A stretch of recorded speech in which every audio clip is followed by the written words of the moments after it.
Welcome to the Channel Surfers. I'm John McCabe, and I'm joined, as always, by my very good friend and co-host, Jeff Lennon. How you doing, Jeff? Hey, John, I'm doing fantastic, as always, hopefully. So, Always. So, AI, you can't spit these days without running into AI, right? And I think what we want to talk about today in our episode is the growing impact of AI in the channel go-to-market, right? And you hear a lot of talk about, AI isn't replacing the channel. It's finally making it smarter. And I think that's our argument today. Is it going to replace people or is it going to make us smarter? I tend to think it's going to make us smarter, but inevitably it could end up costing people jobs. But, we've been so data rich and insight poor from a channel's perspective for years. And now AI is finally helping us make sense of all that noise and predicting what partners will do in terms of performance, what deals need help, and how to scale without burning your channel team out. So let's talk about that to begin with. How do you feel about AI being introduced into channel overall operations? I think it's already happening. Number Mm-hmm. one, I do think it's already happening today, and it's to your point. I think it's accelerating. Yep. One of the reasons, just to kind of take that half step back, one of the reasons we wanted to talk about, or at least I kept saying I want to talk. I really want to dive into this. Is when I went to Catalyst back at the beginning of May, it was a big undertone of the entire conference, right? And in conversations and some of the seminars and the roundtables, and more importantly, with some of the different AI solution or products, I'll put it this way, solutions that were there, kind of showing what their wares. Yeah. And they're all leveraging AI. I mean, everything has it. Salesforce has it, HubSpot has it, and then you've got all these ancillary solutions around PRM and things like that. But I'll come back to your first point, which is, is it going to make us smarter? I don't know if it's going to make us smarter. I think it's going to make us faster. It's going to give us access to more information more rapidly. And by the way, not always accurate. Gotta be careful, right? Gotta figure Mm-hmm. out that LMM that they're using, right? What is that method of logic that they're using in their model? Where are they pulling data from? Yeah. Uh, but I do think whether it's in the short term or not, it's going to enable people to do more. So you're going to be able to get productivity out of somebody, 1.5 times the productivity that you were getting. Like productivity is not going to go up. I think Mm-mm. productivity is going to stay the same, but you're going to get it Mm-mm. with people because people are able to use and leverage AI in different capacities. Whether it's a PRM, whether it's leveraging it to help you do your outreach, your BDR, whether it's helping you to better analyze the information that you have today, and Yeah. and better ways to lean in and help with partners, those types of things. I that's kind of what I'm seeing initially. Yeah.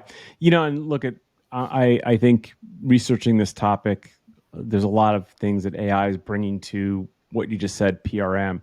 Introw just introduced an AI agent within their portal that can help with tracking and email creation and campaigns and things like that, which is pretty Yep. exciting, right? But yeah, I think it's not making us smarter necessarily. It's helping us. It's enhancing our ability to do our job, right? So, what about smarter partner targeting? With less guesswork. I think instead of trying to enable everyone, AI will let you focus on like 20% of the partners that drive 80% of the growth, right? Which is always a sales, conundrum. You get 80% of your deals come from the lowest percentage of your sales reps or your partners, right? So how do you think AI is going to address that? Well, it's the old 80/20 rule, right? Mm. I do agree with that. So again, where as the more I started looking at this and looking at the different companies, in fact, you mentioned Introw, I met them at Catalyst, and Yeah. hopefully, we're going to be able to get them on because I really want to dive into the aspects of what they're doing. But from my point of view, my perspective is I definitely think it's going to help with partner discovery, partner identification, partner alignment. Mm. It's going to help us with pipeline intelligence. It's going to help Mm. us, how we engage with that partner. There was another company I met where when I first started talking to the guy, Latoro, they were using it for just standard BDR outreach. And I know AI, like a year and a half, 2 years ago, people were using it to do more calls. So the average person could do, from a sales perspective, let's Oh just say yeah. 125, 150 calls a day, legitimate. And the AI technology got it to speed up where they were doing 400 to 500 calls. Like, it's crazy, right? So that's why Yeah. nobody's picking up the phone. I think it's going to help with the deal registration, deal management, because it's going to help us better identify things from that. Again, coming back to the scoring perspective, Mm-hmm. Yep. uh, it's going to help with that co-selling pipeline where you're going to be able to potentially tweak the information so that, because look, you don't want to just go sell the widget. You want to find out how do you align what you have to meet that customer's need, and it's all Yeah. Yeah. around using. So I see Well, that. Go ahead. I I'm see sorry. it as God, I'm sorry. Oh, no. I was just going to I, take a drink. I, I was going to say, I think AI tools are also smart enough now to flag which partner deals are, likely to stall before they hit a dead end, which is helpful because how many times, when a deal reg comes in, I'm relying on sales reps to manage the deal from, every aspect of, customer interaction, POC, and I'm monitoring the partner and our sales rep. But deals fall through Yeah. right out of nowhere. And how if AI can track that and flag it for you, that makes it makes your close rates, I think, increase a little bit, and you can get rid of the dead wood, so to speak. Well, it's funny you say that they drop out of nowhere. I'm a big believer in deals just don't die out of no, like, no offense, right? I think that we haven't, as a team, right, as whether it's the partner or the sales working together, like, we're not asking the hard questions. Mm-hmm. And we need to ask that. I go back to our force management training, at EMC, and then again at FireEye. The whole qualification, of that deal. How are you qualifying that? I think AI will actually help with that. I think it's going to help around forecasting because it's going to look for trends, and it's going to actually, good, bad, or indifferent. It's going to start looking at the overall data analytics, which right now is a big bucket of stuff. And like this morning, I was just reading some stuff like Salesforce announced some partner cloud, and then as I was reading into that, I'm reading more about what they're doing with AI in their products, and it is actually helping people to sift through that big database of information and transactions and start to give better, I'll say, forecasting, really, better ideas around where a deal may fall. So somebody has a forecasted to be sitting in, Q3, but based on all the data and criteria that the system has, historically, that deal is 8 months out, not 3. I'm just saying, hypothetically. Yeah, yeah, Um, so I think it's going to make people ask harder questions. But to your point, in a sense, it does make us smarter because it gives us the knowledge and the information to make better decisions. So in Mhm. that sense, we are smarter. But Yeah. uh, yeah, I do see It's it. Sorry, go ahead. I was going to say the integration into the CRMs and the PRMs, and like I said, thinking about Introw, you get to see it every day. You're seeing it, and you don't even realize what it's doing behind the scenes. As an yeah, example. yeah. Well, it's predictive pipeline, and that helps to rescue revenue. And I think that's important as a channel leader. We want to make sure deals that are being brought in are closing. That's what we're measured on. Deals in and deals closed, right? Um, what about uh, you know custom content? Ooh, Again, Introw just announced their AI agent, which is going to do what I think we're going to talk about. You can spin up personalized partner emails, pitch decks, battle cards, in seconds, and you can tailor it by your industry, your partner, your ICP, use cases, all that. And I find that to be pretty intriguing, not because hey, it cuts a little time off your job, but it can help you maneuver faster, right? I'd yeah, love to be able to blast a campaign to my partner reps to talk about the latest product updates and how they can fit, or send them battle cards. So they always ask for battle cards, right? And be able to just spin them up in seconds through the portal like Introw and force it out to everybody. Well, even some of the other partner platforms, right? Speeding up that integration process because again, having the different systems be able to talk to each other, right? It just comes back to even in sales, the ecosystem is where sales is really going to be driven over the Yeah. next 3 to 5 years. I mean, it really is. But no, I think you're spot on. I think the personalized enablement aspect, being able to personalize things and keeping it very focused. Look, nobody likes getting that form letter, that generic thing sent out to them. I mean, but it happens. But if you're able to take real data, real information, and personalize it, I think that helps. I think, to your other point, the speed or the rapidness of co-marketing, co-branding around not just the solution but the use case value, I think Mhm. that's key. So to hear that, I would love to see that, because I think, to me, that was always a big driver, right? So, and just coming back to one of our earlier podcasts, right? When we're going out to sell, we always had the sales information, right? So you have all the sales data sheets, all that, and it's designed to go sell to a customer. And the challenge is, when you were trying to work with a partner, you kind of need to tweak it, because they're not buying it to use Yeah. it.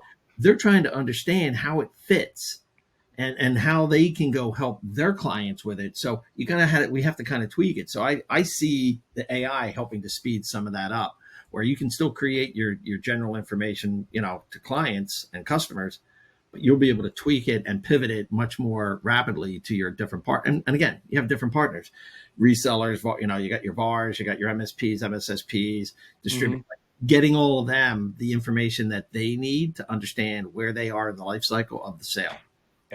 Yeah. It's funny. I think being able to do what we're just talking about can shave like weeks off of, your efforts and your job. And I saw a survey on LinkedIn this morning, and it asked, how many times are you using, chat GPT or any AI bot in your daily work regimen. And it was like 1 to 3, 3 to 6 times, more than 10, right? And I think the average, or the most popular answer, was 3 to 6, which is what I answered. I thought, I'm using it, as much as I can for everything that we do. But what do you think of that? Like, it's just, it cuts your job down, but you're relying on it more now, I think. I saw, and I can't remember the dude's name. Um, he was posting something, and it's like, and you could, that's what I'm saying. Like, the AI is great, but it's an enabling technology. But people they're not just using it to help them get to the next level. They're using it more than just a crutch. And in this, like, he had a little kind of funny video, and it's like me trying to type an email now that I'm using chat. And it's just like, I don't write emails anymore. I basically give a summary, throw it in chat, cleans it up, then it boom. And it just kind of showed him sitting there like, and then boom, he copies it. He's like, that's and Yeah. here's the challenge I have with that is, I played around with it, and there's a couple different, I've been looking at Gemini, I looked at the Gronk. I mean, and again, just trying to make sure I understand the different aspects and capabilities of them. And that's when I came back and made that comment about what is the logic engine that they're using behind the scenes, and where are they pulling the data from, because that's going to drive it. And I was talking to a good friend of ours, Dan Emanuele, and he was telling me like, oh, I use this, and I kind of did my own little study, and I actually used all three, and I asked it the same thing, exactly the same thing, and it was interesting.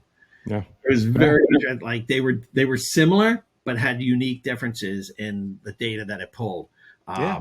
So I again, but getting back to your point, I do see the value of it. And like I said, what I hope we're able to do is, going forward, maybe grabbing some of these different companies that are doing some interesting things around AI, because there's gaps, right? And I'm a Mhm. big believer in, the I'll call it the grout or caulk. So Mhm. yeah, all these solutions, and there's always going to, you have everybody doing these things, and over time, there's these gaps between how things get done. And some of these solutions in AI are going to fill those gaps, so that things can happen more seamlessly and more Yeah. transparently for people. Yeah. Yeah. I mean, look, I think it, I see executives utilizing, you know, AI, chat GPT to formulate, anything from a conversation or a presentation. It's here to stay. And I think from a channel's perspective, look, our jobs are capturing and maintaining mind share of the partner, right? And I think that AI helps with that. And the next topic I'd like kind of mention here is enablement.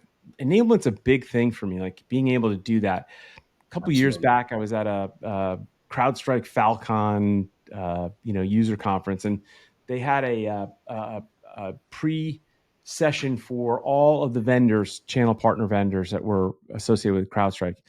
And I sat in, and I think the guy's name is Dan Bernard, who runs their global, channel operations. And he was talking about how they switched from LMS and like going out and doing, ground like grassroots enablement in the offices of their partners to videotaping enablement sessions. They would do Really? a session with a sales engineer or a product guy, and then they posted it to their partner portal. And I was like, wow, that's amazing. And now 2 years later with AI, can you imagine what you could do with those videos? You could create a whole curriculum based on those videos, right? And It's you don't no, even I have to agree. have people. You could generate a person to do it, right? So this is where Jeff's warped mind takes over, right? No, I mean you could, right? In fact, you could probably have Bigfoot doing your presentation and Sure, doing your training. sure. That's Yeah. captivating, right? I've had a couple people send me those things where I don't know if you've seen it. If anybody's out there, listen, what is it? We got like maybe 70, 75 listeners, but if you want to go out, man, and see something really hysterical, there's a video log with Bigfoot, and it's all done through AI. It's funny, but my Mm-hmm. point is, yeah, and it's people are creating that stuff is being created so fast now. Um, to your point, it would help. In fact, I was talking with I'm gonna forget his name. I think it was Rob, and we were at Cattle, damn it, I'll dig his name up. But Yeah. anyway, Oh, was it the we guy were from Super Glue or something like that? Or no, he's from the UK, and it was a high level. It was just a brief conversation, and an AI came up, and he saw it as something that was going to really, to your point, revolutionize how the information gets presented, because getting people to do that, getting people to get in front of a camera. There's apps out there where you can create your own mm-hmm. app, and it Mm-hmm. looks like a real human, and they're going to talk through a script, and it's like boom. I was gonna go. I actually saw one. I was looking at it, and I was gonna try it, but basically, it's you can give it a picture of yourself, and then you have to read this script for like 3 minutes, and then apparently it will replicate you, which is Yeah, oh kind yeah. which is kind of Yep. freaking weird. I've seen that too. Here's the thing, like with most PRMs these days, they don't incorporate an LMS component for you Oh, to do that kind of training and enablement, which I've been a big fan of adding. And I've told all the PRM CEOs I've talked to that something's needed. There are a few that have it, but they're expensive. Now, if you could do this through your video recordings and create these enablement programs, who needs the LMS? You just every PRM has a document storage uh, facility that you can utilize. Upload all the Introw has like each partner's room. You have a section with documentation and videos, and they could just click on the tab and go there and do all the training.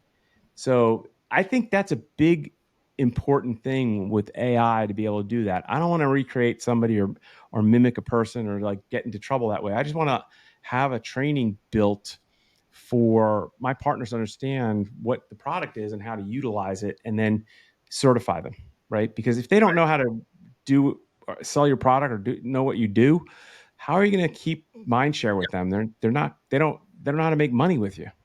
yeah. I mean, it's got to your point. It's got to be purposeful. It's got to be meaningful, and then it has to be simple enough that they can walk away with some education from it. No, I totally agree. But it comes back to when you were saying about enablement, right? We talked about personalized enablement, and the speed and velocity that you can do that with AI is pretty incredible. The point is you still got to go in and tweak some things, Mm-hmm. Yeah. and I think what you're going to start to see a lot of, if not already, It's just like the cloud. We go through this iteration, just like when you go back probably what, 8, 10 years, everybody talked about the cloud, and to me, the cloud has just been this cyclical thing that goes round and round because we had mainframes and then we had, then we went back to, client server. Then we went to ASPs, application service providers. But where I kind of see this going, and I've talked to a couple different companies outside of this, and they're using closed chat models now Mm. that they can protect their intellectual property. And then, you just made me think of something. There is somebody, I'm going to probably reach out to him. He works at an AI company now, and their whole thing is about shadow. You used to call it shadow IT, right? Hmm. About shadow AI. Like you got people using stuff in your business on you, and you don't know, Yeah. and not just not just through their desktop, right, through their laptop or their workstation, but they're actually accessing stuff and potentially sharing information about the company. So, having a way to kind of manage and track that is really, I think, getting more and more important because people Hmm. don't realize how much stuff has been put out there. Yeah. No, that's very true. I think AI represents growth and opportunity, and it also represents like bad things happening too that you got to watch out for. Um, so let's talk about deal reg. I think deal reg gets a big makeover in an AI world. You know, no more clogged deal regs. They could filter and get rid of duplicates. Could spot overlaps, clean the data, and even match partner submitted deals to the right internal rep or overlay team. Right, and it's faster and cleaner than ever. I think you know. Deal reg is you get multiple entries. How do you figure out which one? And it pops it over into the CRM, and then I have multiple leads and multiple deals. Like I think AI can help clean that up and make everything streamlined again. No, absolutely. Look, it's going to make the PRM, right, the partner relationship stuff. It's going to help automate it more, right? It's going to also help with the cross checking and validation of stuff to the CRM if they're separate, and if it's part of, like, I just see this whole partner cloud with Salesforce thing coming out where they're really trying to, they've created this whole partner cloud piece, so they want to synergize it, right? Which it's what happens. But to your point, the ecosystem, being able to go out and actually understand where things sit in the ecosystem, and again, it was just a side conversation, ironically, with Dan, and I said, I do see this as, where are the problems in the business? Like trying to analyze how you want to go help people and looking at how the channel go to market is being impacted. It isn't, like I said, it's not just speed and information, but it's the accuracy of the information at the right time, at that right moment.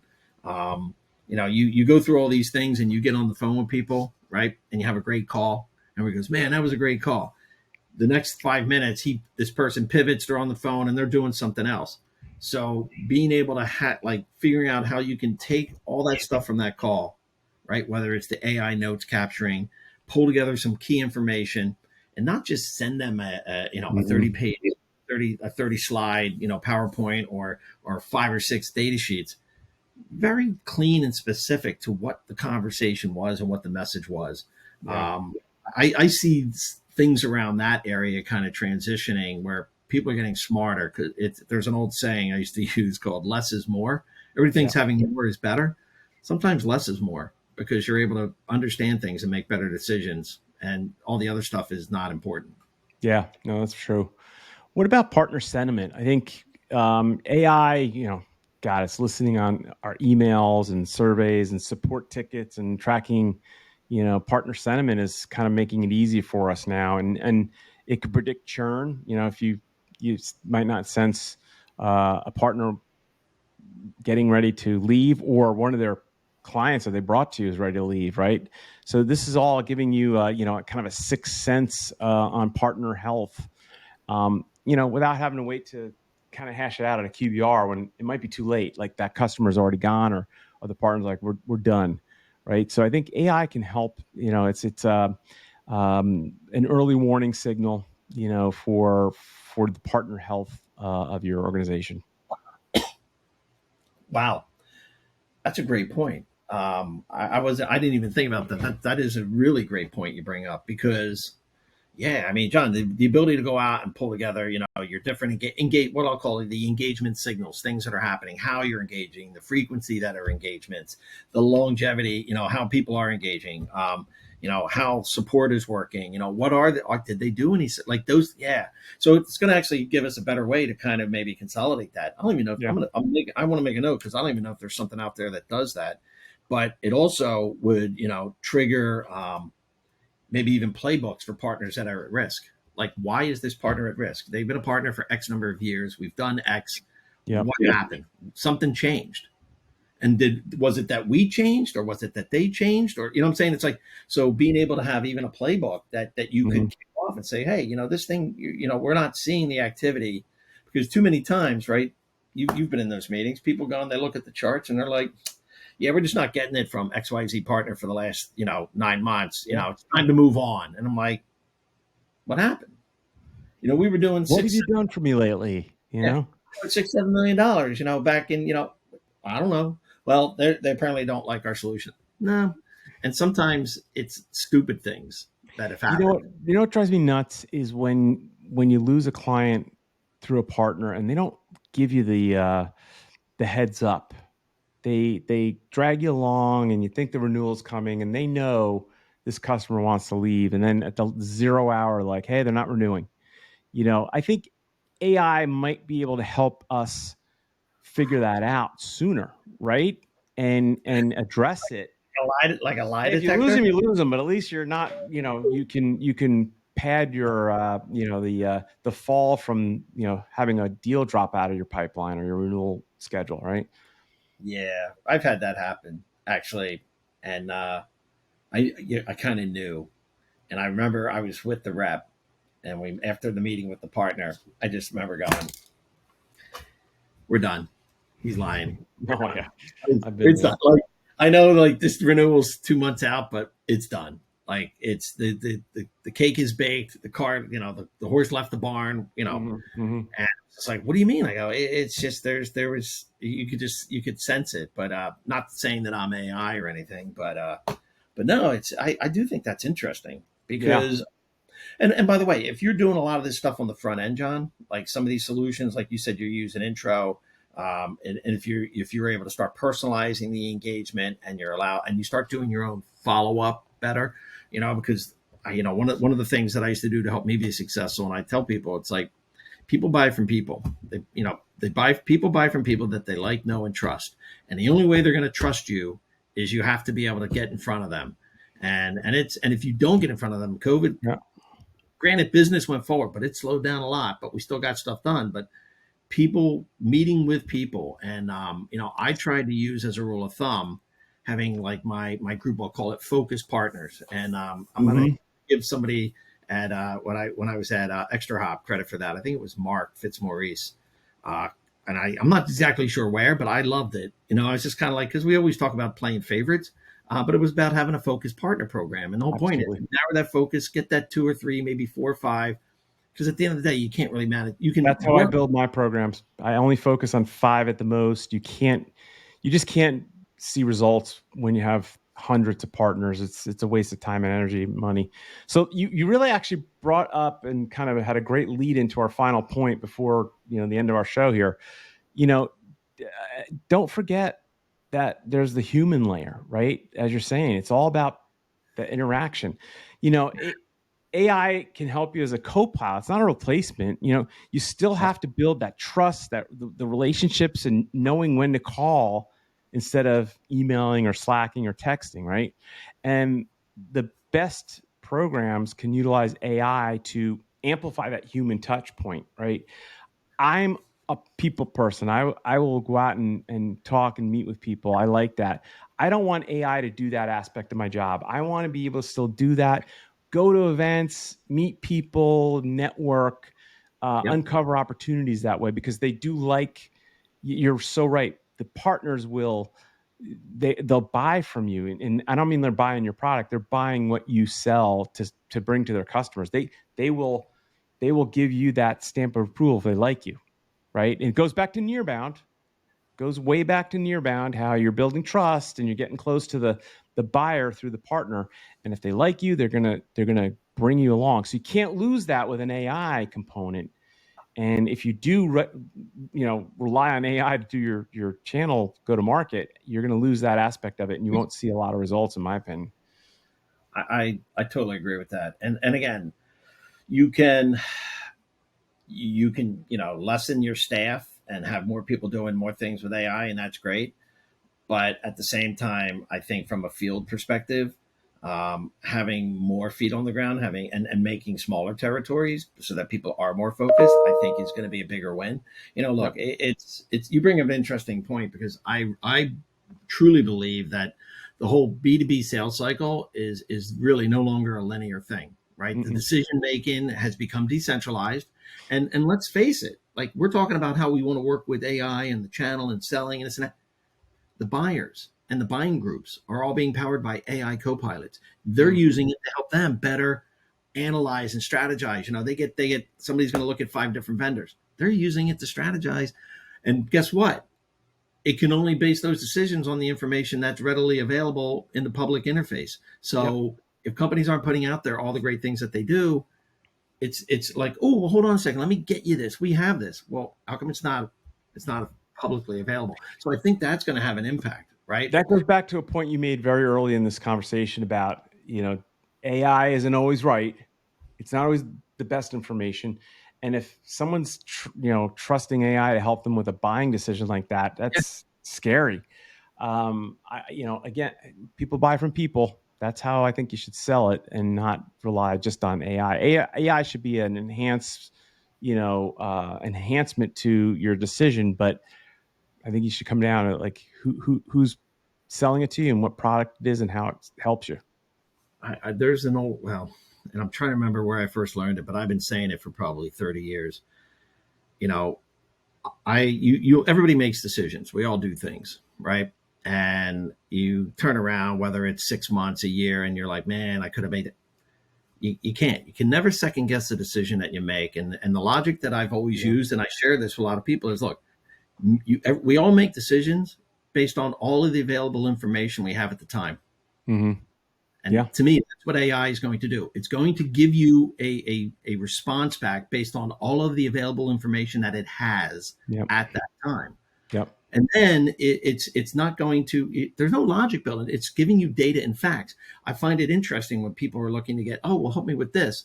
Now, what it has to do is go look at the whole construct of all the data it has, and then come back and give you some options. Okay, that's great, but it can help you with trends. But again, it's only going to be based on the available data that it's sourcing to make that decision. Yeah. So I think, the challenge people are going to have is, how do you balance that? And now, how do you make sure that your information is being updated and tailored to that person, but it's also going to be fed into how they're looking to make their decisions? That was a lot. Yeah. I agree. So I think this was a great conversation, and I really see multiple shows coming out of this conversation, right? Interviewing executives from AI companies that are helping with PRM or account-based marketing or lead generation or anything that AI touches. And I think we have some pretty good guests that we're trying to line up to kind of enhance this conversation. But for today, I think we definitely started to dig into what AI can do for the channel, and I think we'll expand upon that and let everybody know when we produce the follow-up shows. But until then, I mean, Jeff, thank you for hosting with me again. I think we've got a lot of great information here on this topic. If you guys are looking for us, you could find us at pretty much any podcasting service that's out there. Our YouTube channel is going to be live very shortly, so you could see what we look like in video. And as always, we have www.channelsurfers.com and our LinkedIn page. Reach out to us through either one of those vehicles to ask questions or get knowledge. Or even DM us. Our profiles are out there on LinkedIn. Right. If there's questions, like I said, this is, the AI conversation is very broad, it's very vast, and it's moving very quickly. Mm-hmm. So to your point, we have some ideas about where we can go with some future podcasts to have conversations, maybe pull in some solutions. But Yeah, I mean, if there's other topics, and really, I think to your point, I mean, the goal here is, we want to look at different solutions and the impact they're going to have and how people are looking to leverage it. And Yep. then it's twofold, not only a solution, but actually having people, other professionals from different aspects of the channel to get their thoughts and perspective. Because look, we're just surfers out here, man, and we're looking for other people to come on, hang 10 and grab a board with us. Catch a wave with us. So, But awesome, all man. right. Well, until our next show, thank you for listening. And again, reach out to us if you want information or have questions, and we're very happy to help. So, thanks, Jeff. Appreciate you. Thank you, John. Thank you, everybody.